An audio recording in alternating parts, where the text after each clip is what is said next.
Ahora bien, la Asamblea Constituyente también fue un golpe a la moral de Luis XVI, porque Luis XVI, como Borbón, nieto de Luis XIV, el rey Sol, bueno, tenía mucho orgullo en ese sentido. Entonces, lo que pasó con Luis XVI era que intentaría complotar contra la Constitución y poder restaurar su absolutismo, es decir, poder restaurar su poder, porque era una afrenta, ¿no? Esto es, la Constitución para el rey era como, era una humillación.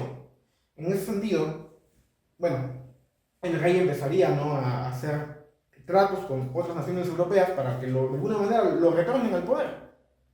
Y eso realmente recién se lograría en el 91, que Austria y Prusia, que fueron dos naciones que en Europa, más allá en lo que sería Alemania hoy en día y Austria, bueno, en Austria hoy en día, intervinieron y dijeron que a los franceses, a los que en ese momento estaban en la Asamblea Constituyente, que, bueno, ¿no?, que estuvieran al rey. Pero no pasó, eso pasó recién, o sea, la Constituyente terminó con la Constitución, dio origen a la Constitución, dio pie a los derechos del hombre, y de ahí se pasó a la Asamblea Legislativa, que fue, ya habiendo tenido una Constitución nueva, ahora pueden tener un órgano de gestación de leyes, lo que sería como hoy en día un Congreso. Entonces, en esa Asamblea Legislativa, que se dio en el 91, bueno, se formaron varias facciones. Y como el rey todavía seguía siendo una figura más o menos importante, y bueno, todavía no había comenzado como tal la campaña de las naciones europeas como Austria y Prusia, o sea, sí estaban amenazando, ¿no? Pero todavía no había comenzado como tal la invasión. El rey seguiría complotando con ellos, claro, pero bueno, por lo menos en Francia se le respetaría, ¿no? Se consideraría el ciudadano Luis, ya no el rey Luis XVI, pero ciudadano Luis, sí, sigue siendo rey, pero ya no como tal, o sea, ya había perdido mucho su poder. Y bueno, dentro de esa Asamblea Legislativa, disculpe para cambiar la...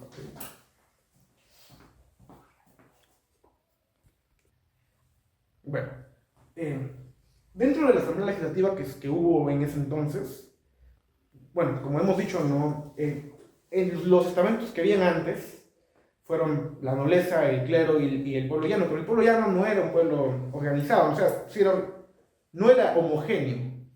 Es decir, que había facciones dentro del pueblo, es decir, que había una alta burguesía, una burguesía mediana, una pequeña burguesía, un campesinado que ni siquiera era representado, pero de alguna manera sus representantes llegaron a la Asamblea Legislativa y se organizaron en facciones, en lo que fueron el ala derecha, el ala izquierda, porque el Congreso tiene esa forma, ¿no?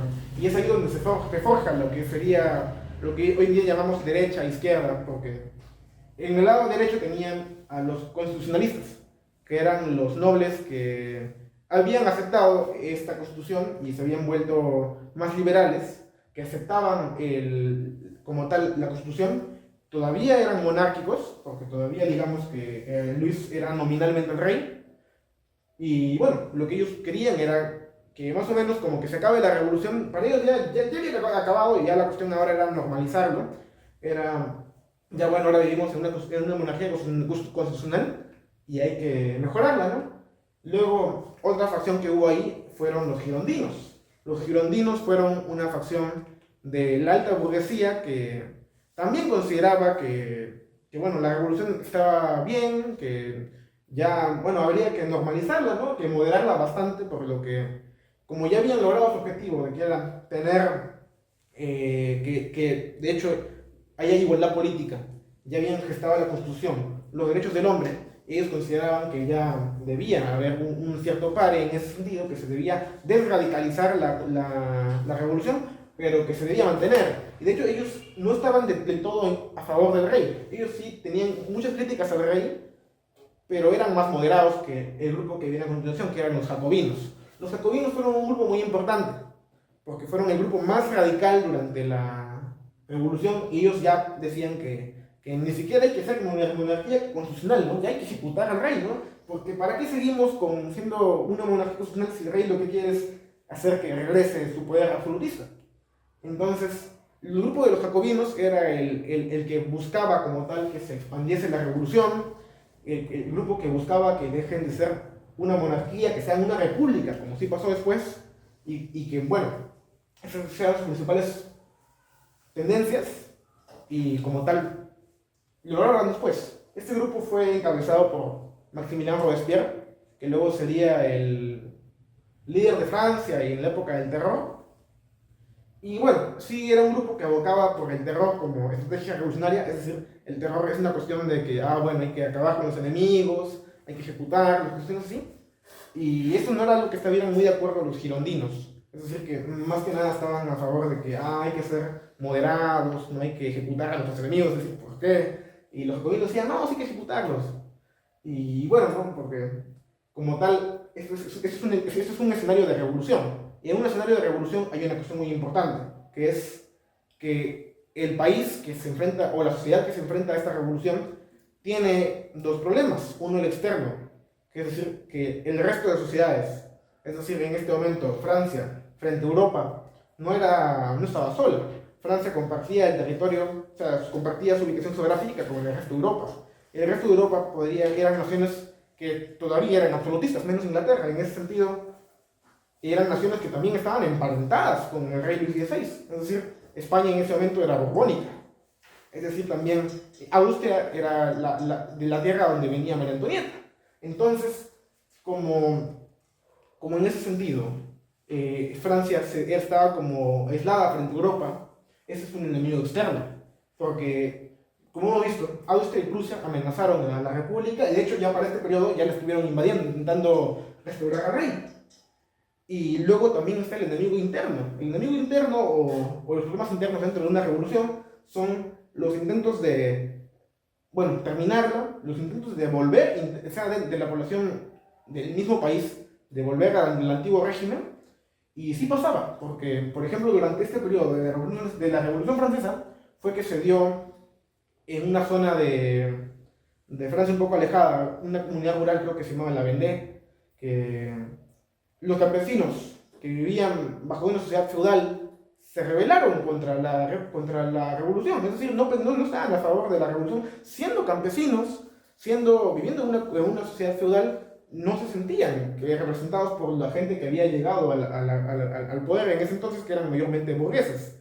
En ese sentido, claro, dentro del mismo país hay una cuestión de la reacción, incluso hay problemas dentro del mismo grupo que intenta gobernar. Entonces, era un escenario de inestabilidad. Y en ese escenario de inestabilidad pasarían muchas cuestiones, por ejemplo, instaurada de la República, habrían enfrentamientos entre girondinos, jacobinos, incluso en este periodo.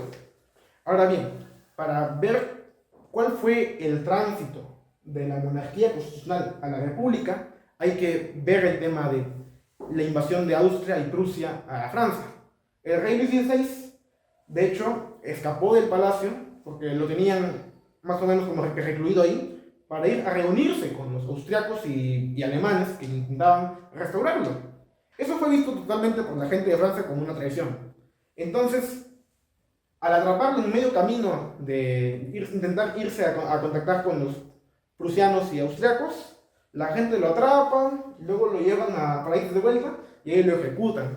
El rey se ejecutaba en el 1793, pero ya en ese periodo ya había comenzado ya la República. Al rey haber sido capturado en pleno intento de desmantelar la revolución y volver al absolutismo, se le anula el poder y se le mantiene preso hasta el 93, en el que finalmente se le ejecuta, pero ya en el 92 había comenzado lo que se llama la Convención Nacional. La Convención Nacional, es decir, ya pasando de la monarquía a la Primera República Francesa, fue el periodo donde todavía se seguía en esta normativa legislativa del Parlamento, o sea, de la Asamblea Legislativa, pero ya fuera de la monarquía, dentro de un sistema republicano. Es decir, que no había una figura monárquica y que ya era una cuestión más, una república parlamentaria. Es decir, que, bueno, las decisiones eran del Congreso y nada más, no tenía que ser vista por un rey para que sea legítimo.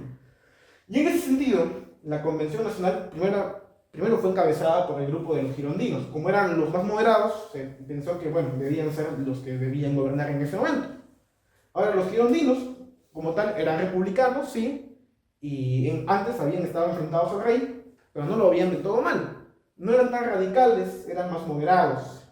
Y ese escenario terminó cuando en el 1193 ejecutan a Luis XVI y a María Antonieta. y a la mayoría de nobles que estuvieron involucrados en el proceso de intentar presionar la revolución. Entonces, al ejecutar a Luis XVI, lo que pasa es que el resto de Europa reacciona mal. El resto de Europa forma la primera coalición contra la República Francesa, que fue integrada por Prusia, Austria, también por los ingleses, y fue un intento, ¿no?, del resto de Europa por hacer que Francia deje de ser una república y no intente expandir sus ideas, ¿no?, a sus dominios, que también era peligroso el hecho de tener un vecino que sea republicano siendo una monarquía, porque podría hacer que tus ciudadanos quieran ser una república. Entonces, también la ejecución de Luis XVI marcaría el periodo en el que los girondinos, al enfrentarse a una cuestión de haber ejecutado a su rey y de haber terminado con ese periodo y enfrentarse ahora contra una coalición, ya no solamente Austria, sino contra una coalición europea contra ellos, el escenario de inestabilidad que habíamos visto que tenía Francia se creció aún más, y en ese periodo de inestabilidad crece la radicalización. Ahí es ahí donde entra el predominio jacobino.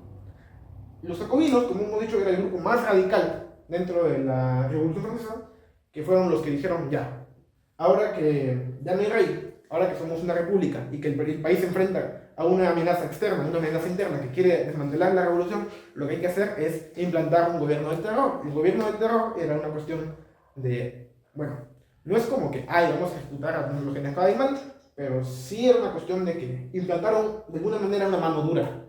Y Maximilien Robespierre es muy conocido o muy popular en la cultura general humana de la modernidad y de la contemporaneidad porque fue la persona que más popularmente llevó a cabo estas ejecuciones de sus enemigos políticos. Si bien puede ser catalogado como una acción inevitablemente negativa, también hay que ver las cuestiones positivas del gobierno jacobino, es decir, fue un periodo si bien del terror, también fue un periodo en el que se dieron mayores derechos a la población. En ese sentido, el principal grupo que apoyaba a los jacobinos, que los jacobinos, a diferencia de los girondinos, que eran alta burguesía, los jacobinos eran la pequeña burguesía, los jacobinos tenían mucho apoyo popular. Y ese apoyo popular se tradujo en que había una mayor estabilidad en Francia durante su gobierno. El problema fue que el periodo del terror no es muy popular ni siquiera entre la gente de Francia. Sí, hay mucha gente que considera que sí fue bueno en el sentido de que haya el término de la población que no era favorable al régimen, de alguna manera era favorable, ¿no? O sea, hacía que ya no hayan enemigos internos, y como habían defendido bien a Francia de los enemigos externos, también les daba popularidad. Pero también ese hecho de terminar con los enemigos internos hace que ellos se radicalicen más. Y es así que pasó lo que se llamó la reacción termidoriana. La reacción termidoriana fue una reacción de los grupos más moderados, es decir, nobles menores que no habían sido ejecutados, girondinos que tampoco habían sido ejecutados, jacobinos de otras ramas que estaban muy a favor de lo que estaba haciendo Robespierre. Entonces dijeron, no, hasta aquí nomás. Y bueno, le hicieron un golpe a Robespierre, lo sacaron del poder y lo ejecutaron con la misma guillotina con la que mataba a sus enemigos. Entonces, en este periodo es en el que, bueno, de alguna manera Francia como que se estabiliza y bueno, lo que hacen es, viendo que están rodeados de enemigos, que la primera coalición todavía no había sido, o sea, ya había sido derrotada, ¿no? Pero lamentablemente vuelven a aparecer otras coaliciones luego de derrotarla, que aparece la segunda coalición, que se enfrentan a ella. Lo que hacen es formar un gobierno menos grande, un poco más centrado, más pequeño y que concentra más el poder, que se llamó el Directorio.